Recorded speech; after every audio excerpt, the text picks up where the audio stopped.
What is up? This is Colonial Puppet, and this is part 2 of the Macintosh Plus exploration series that I've started. And last episode, we partially decoded the serial number on the bottom of the Macintosh Plus computer itself. It's what you're looking at right now. And since then, I did some research and was able to further decode the serial number and find out what it means, starting with the F. That actually stands for Fremont, California. So this computer was made in Fremont, California. We were right about the 706, 7 standing for 1987, and 6 standing for the 6th week of 1987. So it was made in Fremont in the 6th week of 1987. I'm not sure what the 3PN means exactly. I do know that the M0001A is the model number, so that's just the model number of the Macintosh Plus. I think the 3PN refers to a production number, which it came up as 4,272. So I think that means that this was the 4,272nd Macintosh Plus made in Fremont, California on the 6th week of 1987. So before opening up the computer and taking a look around, discharging the CRT and whatnot, I decided to boot it up to further test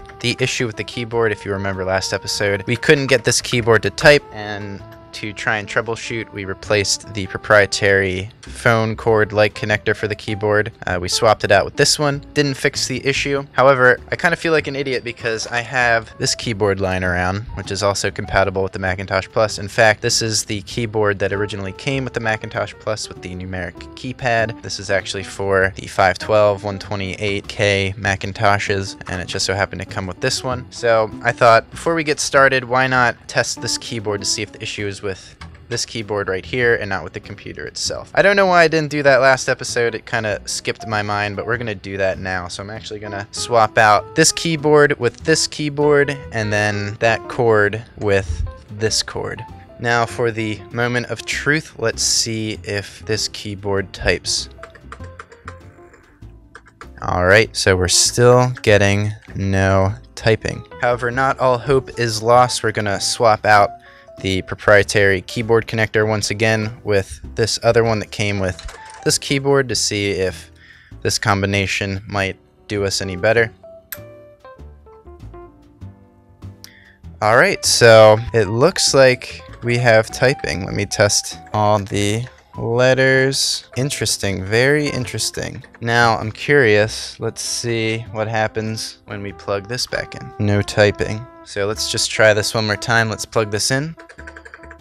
Yep, so it's working. It looks like there's an issue with both this cable that it came with and this keyboard that it came with. Because remember, we used this keyboard with this cable and it didn't work, but this new cable and this new keyboard seems to work fine. So we're going to take a look at this keyboard. Don't really care about this cable because we have a spare. However, I like this keyboard because it has all its keys. So we are going to figure out what's wrong with this keyboard. It's safe to turn off my Macintosh, which I'm going to do.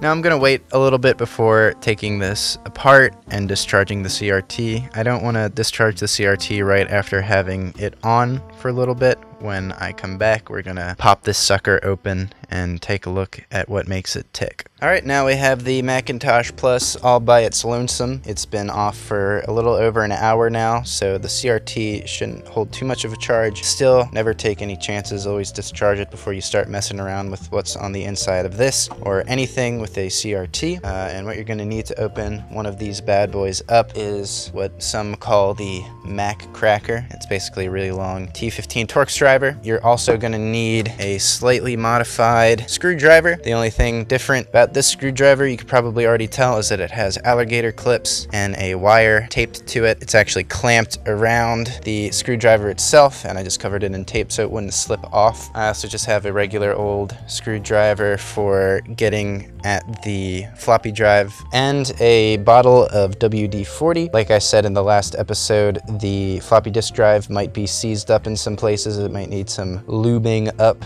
to work again. Alright, so the first thing you're going to want to do is lay it down on its face, like so. Remove the battery door because there's a screw hidden right here.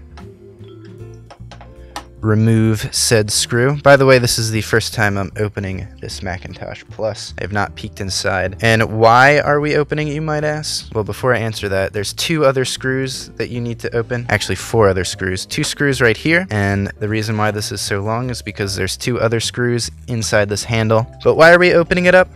Well, like I said, to inspect the floppy disk drive. We also want to inspect for any leaking capacitors on the analog board. Anyway, here's the moment of truth. Oh, there we go. Now the moment of truth. There she blows. And immediately I see some corrosion on the housing for the floppy drive, which is fine. Now the first thing you always do when you open one of these Macs is not worry about safety, is to look to see if you got a signed case. And in this case, it looks like we do. The engravings of the entire Macintosh team.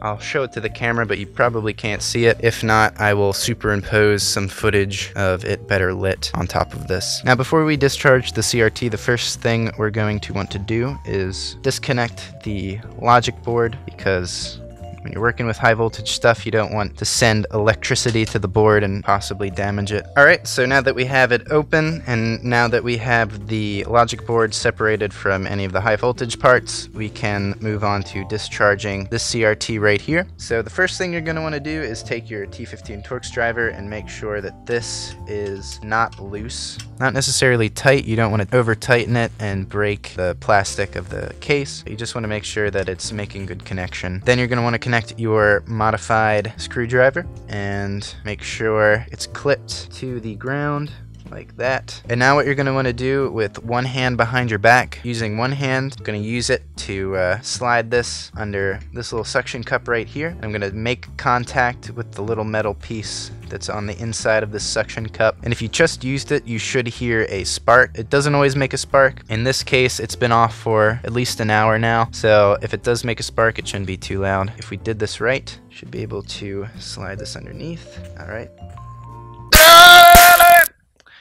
Just kidding. So there was no spark, like that. There you go. Touch that just to be safe. Your CRT is successfully discharged. You can get rid of this. Everything should be good. Okay, so now we're looking at the bottom of the case, and right here you'll see 4 screws. This is what you're going to need to remove to get the floppy disk drive out. Alright, and once all 4 screws are removed, the sled with the floppy disk drive should just pull right out. Alright, so here we have the sleigh, or the tray with the floppy disk drive inside of it. To take the disk drive itself out, you just gotta remove these washers and screws. And this tray has some weird stuff growing on it, some weird corrosion. There goes the disk drive, lift this off, and there you are, a 800K floppy disk drive. It's already a lot. Right on the sides here. And there. And there. Oof, that's a lot better. Alright, so I have this little cotton swab dipped in a small amount of isopropyl alcohol. I'm just gonna slightly clean off these heads. Alright, so let's blow this out with some compressed air. Oh shit, gotta turn the safety off. So basically we're blowing out decades and decades of gunk buildup. There's some places I see that still need oiled. However, I learned my lesson. Instead of spraying a bunch, just gonna take a little bit, spray it on the tip, and rub it where I need it. Look at that. That is one happy disk drive. Okay, so the next thing I'm gonna do is clean off as much of this gross gunk as I possibly can from the underside of the logic board.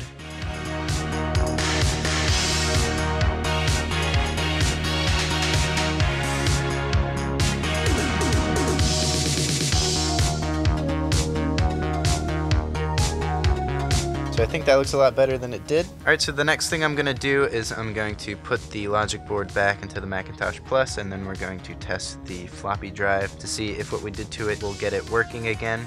If not, that's okay. We do have a spare. that does work, or it worked the last time I tried it. Hopefully this works. If not, we have a backup plan. If it turns out it's an issue with the logic board, I'll swap out the logic board. If it's an issue with the drive, I'll swap out the drive. If it's fixed, then we'll put everything that was originally in the Macintosh Plus back into the Macintosh Plus. However, regardless of what works and what doesn't work, I am going to be swapping out this bay with this one. This is from another Macintosh Plus, and it's significantly less corroded. Alright, so we have the floppy drive hooked up to the computer. Obviously, I didn't completely put it back in the machine in case we have to take it back out because it's non-functioning, but hopefully it is functioning. So I'm going to turn on the computer now, and it's going to ask for a floppy disk. Alright, so the computer's on, the screen is on. Alrighty, so it's asking for a floppy disk. So I have this Macintosh Plus, a guided tour disk. Let's insert it and see what happens.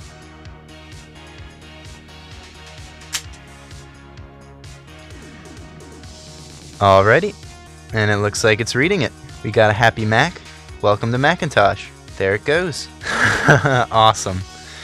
Alright, so it looks like our floppy drive was brought back to life. So now all that's left to do is to reinstall the new floppy drive sled and then get this thing back together, but not before checking for capacitors. So let's do that.